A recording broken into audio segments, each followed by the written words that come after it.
Hi, welcome back to my channel. In today's video, I am going to be painting some ombre roses. So what I mean by that is the rose is going to start with one color in the center and then build out to another color on the outside. And most commonly I've been seeing yellow to pink roses, so that's what I'm going to try and capture here. So just for the sake of keeping things simple, I'm pulling the colors that I'm going to be using over onto my palette. So this is yellow ochre. And then this is quinacridone rose, I believe. I should know my colors by now, but I'm also going to pull brilliant pink over as well. So I've got my three colors over here.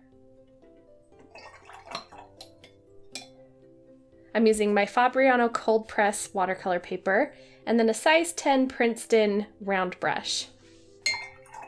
I will have all of the products that I use in this video linked down in the description box below. And then I'll also have a link to my Amazon store if you'd like to see all the products that I use. Okay, so we're gonna start with that yellow color right here in the center. And then when we get to about here, before we keep going, I'm just going to mix in a little of that pink. So it's just the tiniest bit. We want a really gradual transition. And then a little more. You could honestly do this with any colors. You just want that gradual transition.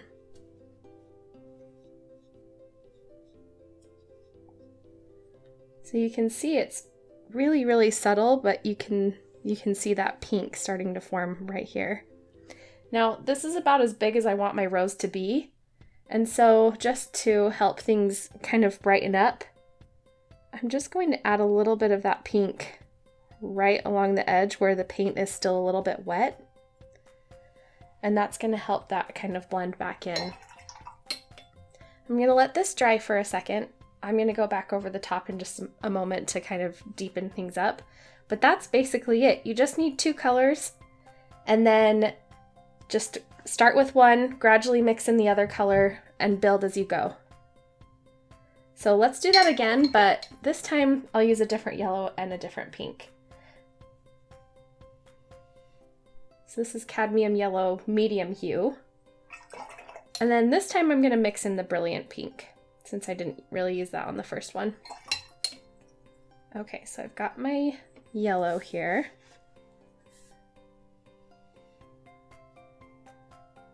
I'm just starting with the very center of my rose and then gradually going to add in some of that pink.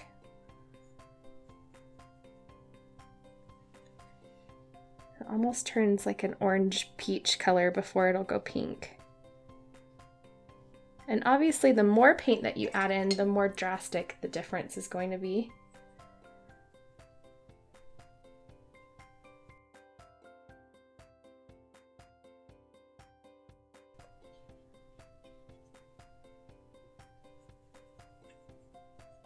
So eventually, if you've added enough of the second color in, it'll start to just look like that color.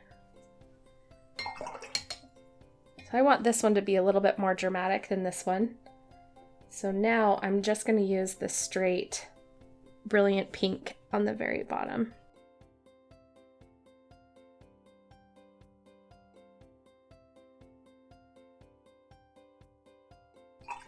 Okay. Now this first one has had a second to dry. I'm going to wait just another minute. I picked up my paper and kind of moved it around like that because if your paper still has that shine to it, you know that it's still wet, and so I don't want to touch it. I'm going to, while this dries, add some greenery and leaves, just to kind of finish off my little painting. This is a mixture of sap green and some other greens on my palette. It's always hard to know exactly which colors just because I keep a mixture on my palette and I tend to just use whatever I've already mixed. But like I said, I'll have my products linked down in the description box below.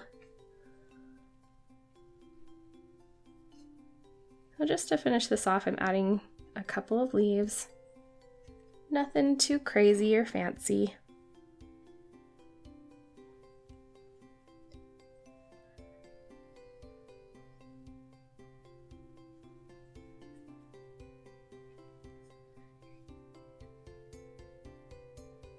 So I have some other videos about roses. If you'd like to check those out, I'll also leave a link in the description box below.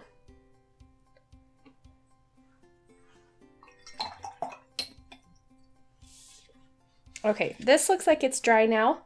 So adding depth to an ombre rose can be tricky, but you don't have to make it tricky. I'm going to start just like I did before with that first color only.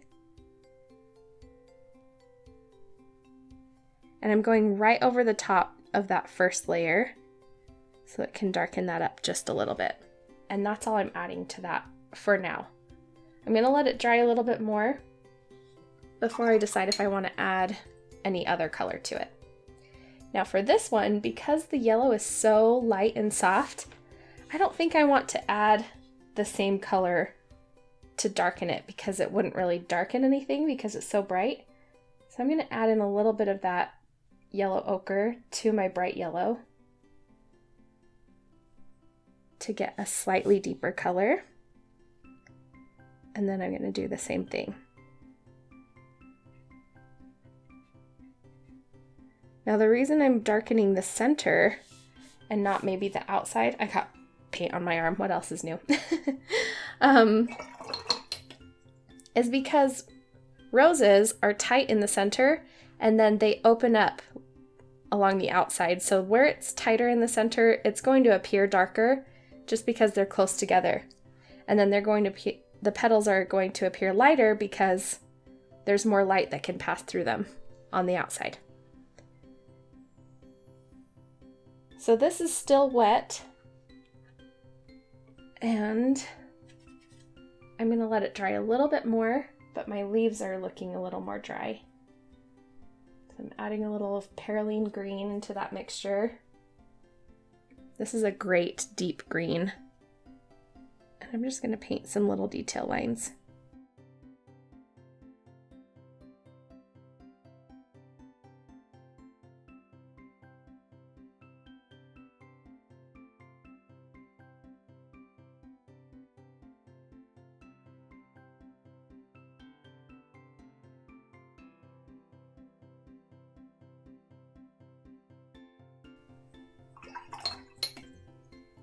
Okay, still a little wet, but not quite as wet as it was before.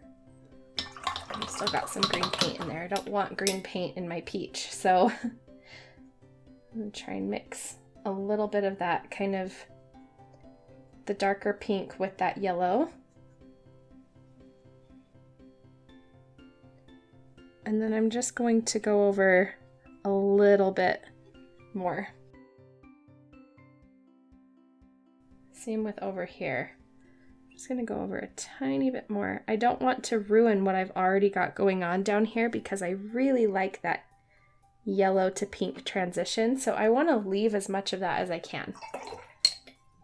Now if I wanted to, once this is completely dry, I could go back in with a deeper like red or a dark blue or something to help that look even darker. But for now, I think this looks awesome as is. Let me know in the comments below which colors you're going to pair together for your ombre roses.